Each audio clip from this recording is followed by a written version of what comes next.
Hello and welcome to the first problem of the week. This is for you, Year 3 students. I hope you're doing well. In this video, we're going to look at equivalent fractions. Now, if fractions are new to you, and if equivalent fractions are new to you, I've made a great fractions video involving a brilliant investigation which allows you to really explore and understand deeply what a fraction is and what the denominator means, what the numerator means. There'll be a link to that in the description below. And a brilliant investigation you can do specifically about equivalent fractions is making your own fractions wall. And that'll really help you understand equivalent fractions as well. I found a very good video describing that, and I'll leave a link to that as well. So two great fractions investigations that you can do. And particularly if some of these questions are a little bit tricky, then take a break, go and do those investigations, and then come back and they should hopefully make a lot more sense. I'm going to work through some examples for you and then give you some problems to do yourselves in your own time. Let's get started. Here we go. Okay, can you see how I've got one hole here? We're going to say this is our hole. I'm going to get another hole and I'm going to make it the same size. Okay, that's important so we can compare it. Okay, so I'm going to split it up into equal groups. This is called a bar model, by the way. Using a bar to model here the concept of fractions. Now, what fractions can you see? Well, we split the whole into how many equal parts?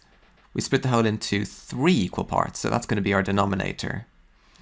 And this is one of those parts, so that's 1/3. Same here, this is 1/3, and this is 1/3. Okay, let's shade in a third. So I've shaded 1/3. There are 3 equal parts, and one of those parts is shaded. So 1/3 is shaded. Let's get another hole. I'm going to split it into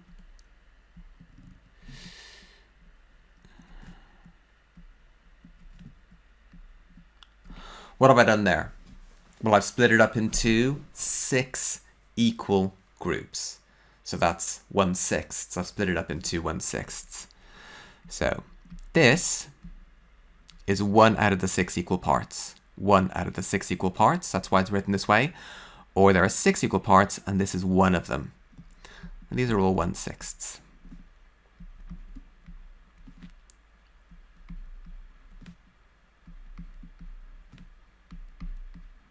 So I've shaded some of the last one. I can shade. Okay, so I've shaded 1/6. Let's shade another section.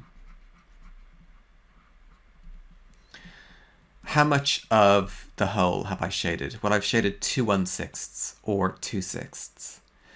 Now look very closely and compare these two bars.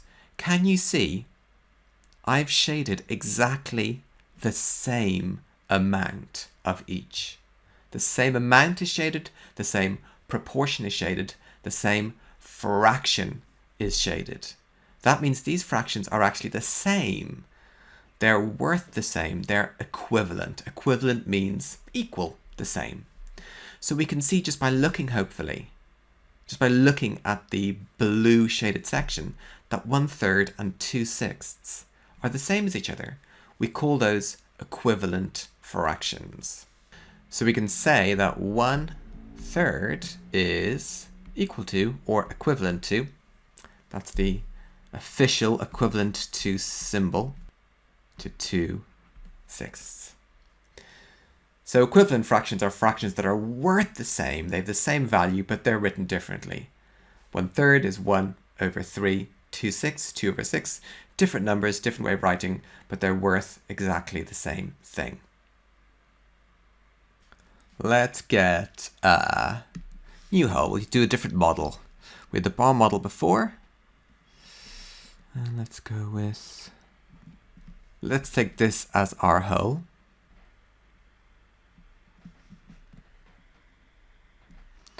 Okay, so I have split it up into 2 equal parts. Let's shade one of those parts.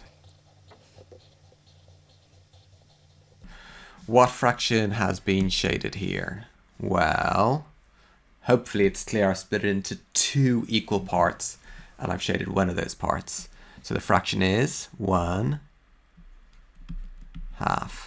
Let's add in some lines. Now by adding in lines, I'm not shading any more or any less. That means the amount that's shaded, the proportion that's shaded, the fraction that's shaded does not change. So I'm going to add in a line here.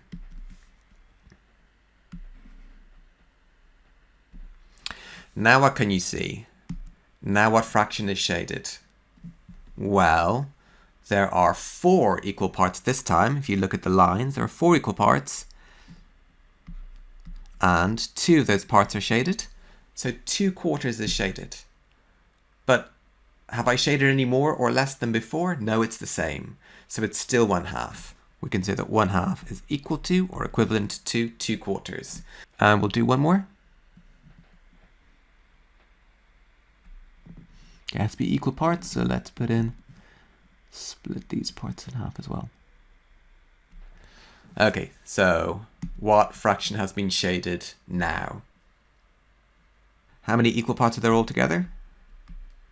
There are 8, and 4 of those parts are shaded.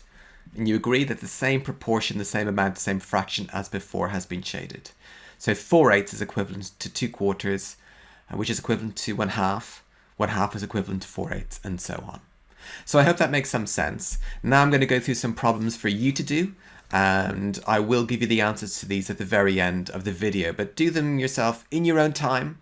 Pause, give them a go, persevere if they're tricky, think carefully, go back and think about my explanations here and how we've thought about it to help you. It's really important in maths that you persevere, you don't give up, you believe in yourself. Even if it's hard to begin with, if you think carefully, you will get better at it and it'll begin to make sense. So some questions for you. Can you identify the missing fractions? So what fractions go here? And what fractions go here? What are they? I'm going to go on to the next question now. Similar idea here. Can you complete the missing equivalent fractions? So the equivalent fractions, looking at the models will really help you. And looking at those lines. What different ways can I see it having been split up into equal groups? Can you place those equivalent fractions on the number lines? You're given a little bit less help here. There's no image representation or model to help you, but you can always create your own. Don't forget you could draw a bar model or a similar representation if it's helpful. And very importantly, are there any other equivalent fractions you can identify on the number line? Have a think about that. And then these are some problems to get you thinking a bit more deeply. So here, you've got to give an explanation. Who do you agree with? Tamsin or Lenny? Think carefully. And look at the representations here.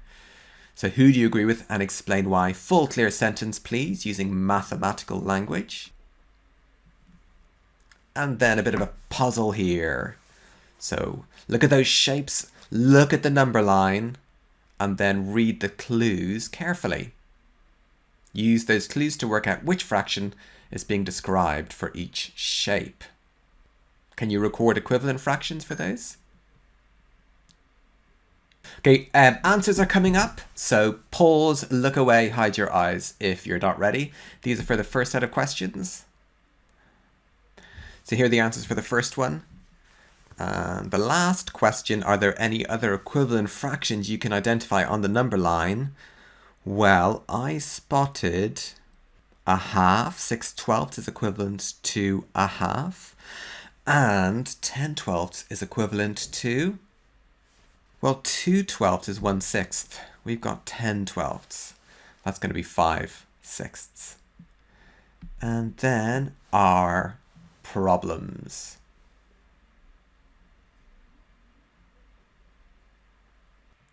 That's it for this week. Good luck with those problems. Take care of yourselves, and I will see you next week. Bye.